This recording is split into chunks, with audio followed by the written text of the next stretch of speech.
On the last edition of the show, we celebrated the beauty of the city of excellence, Lagos, through energetic dance steps. And today, it appears more artists are coming into Lagos to display what they have to show, like the Nsukka Art School, which is celebrating 50 years of creativity.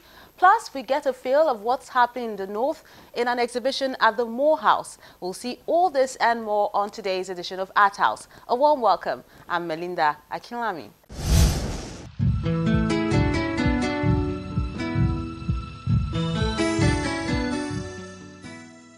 Knowledge is the life of the mind.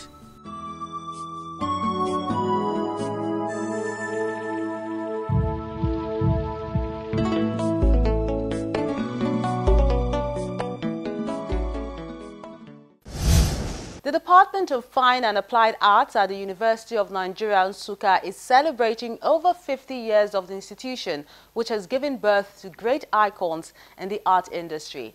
The notion here is that the art school has a story that needs to be told, and what better way to tell it? In the name of God, the Father, the Son, and the Holy Spirit, declare this exhibition open.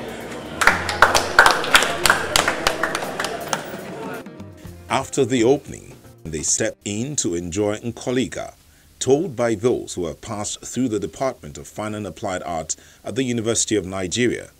An exhibition that began from Nsukka and on to Abuja before finding its way to Lagos. We are celebrating the 56th anniversary of the Department of Fine and Applied Arts of the University of Nigeria. So this is a celebration of what we have done, what we have gone through in the last 56 years.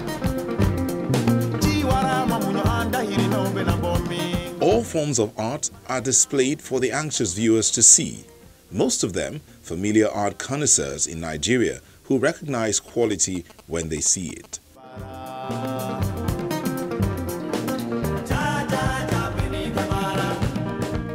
Nsukka School of Art is one of the forerunners of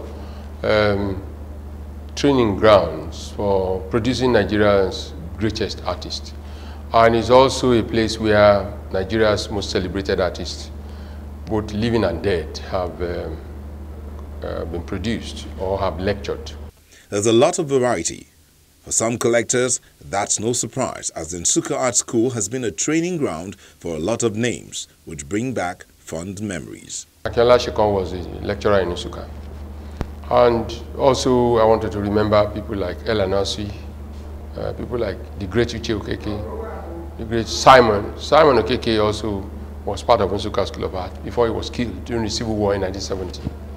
When you talk about any school of art that has come up with a particular style of art, Nsukka is one. Number one is primus inter pares.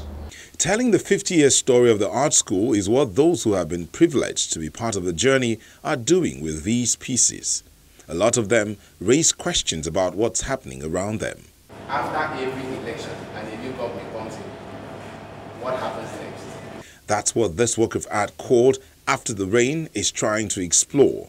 ASSAM Owo, a master's student at the university, is looking at new ways of using plastic bottles to create works of art and how it relates to issues of the environment.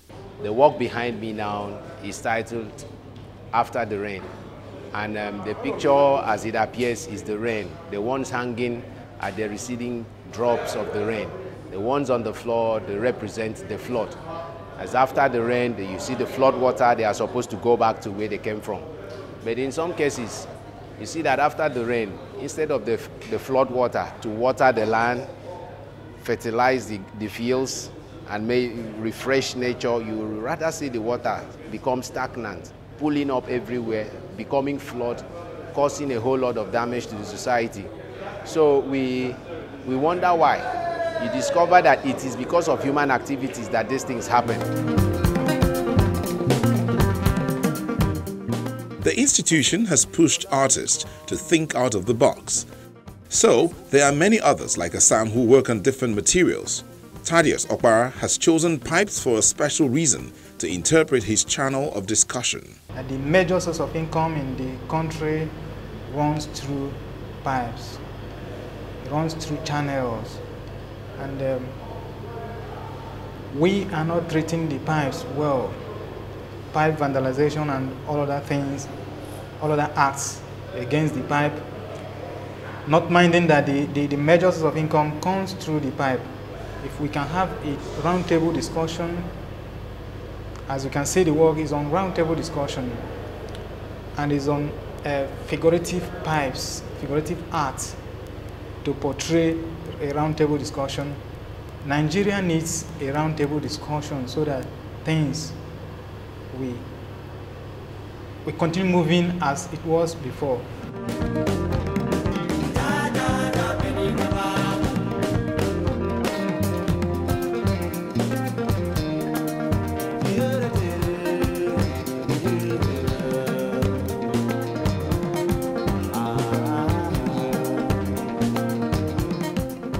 They are not alone. Many discussions about values, the economy, amongst other hot topics, echo through these works. I have different ideas when it comes to my work, but there are some that are quite conceptual, while some, in fact, most of them are quite conceptual. Like the one I exhibited here, one is about flags and anthems, which has to do with the way we relate with our national symbols such as flags and anthems. Like for Nigeria now, a lot of people don't know so much about flags and anthems. And if you look around, you see some flags are deteriorated because we don't know the essence of that flag. The flag is supposed to be a sacred symbol, which is venerated by its people and all that, but so much is not known about these flags and anthems and the power that are invested in them. I use the work to discuss the Nigerian state and her overdependence on oil. Yeah, before the discovery of oil in Nigeria here, I learned, because I wasn't there then, but I learned different regions then had their means of survival. We have the West producing cocoa, the North beans, the East oil. So what happened? Why now?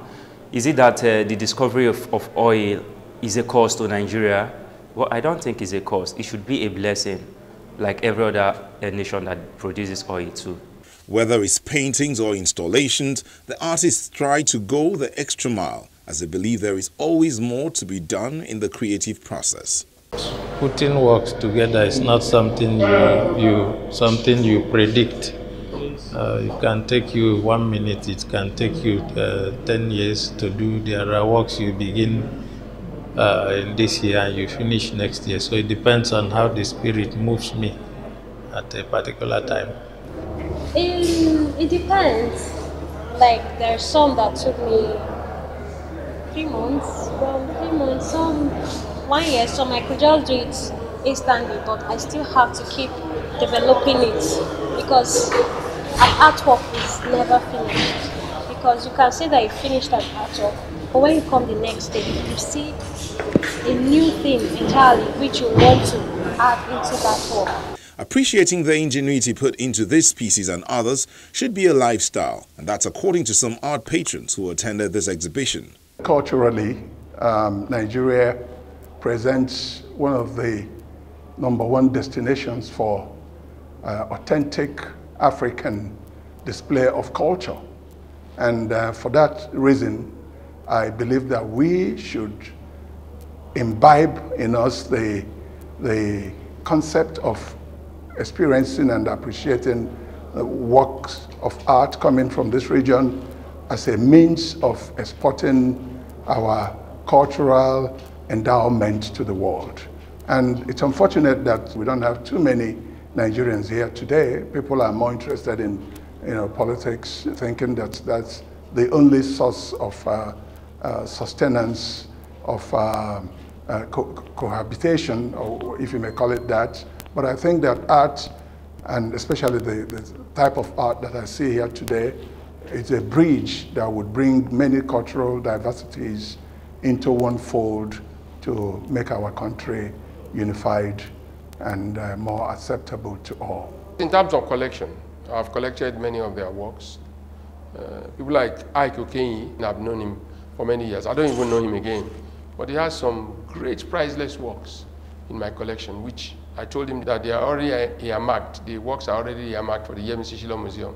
Of course, I've identified one or two, which we are going to talk about, later, because those works should not just leave my shores, the shores of my country. Those of us who go around the exhibitions every week, we see more of the same. And this is just a unique perspective, a body of work that you don't typically find in these parts. Very interesting work. All these pieces are a departure from the norm, especially for those yearning for a breath of fresh air. The Nsukka Art School appears to have given them just that.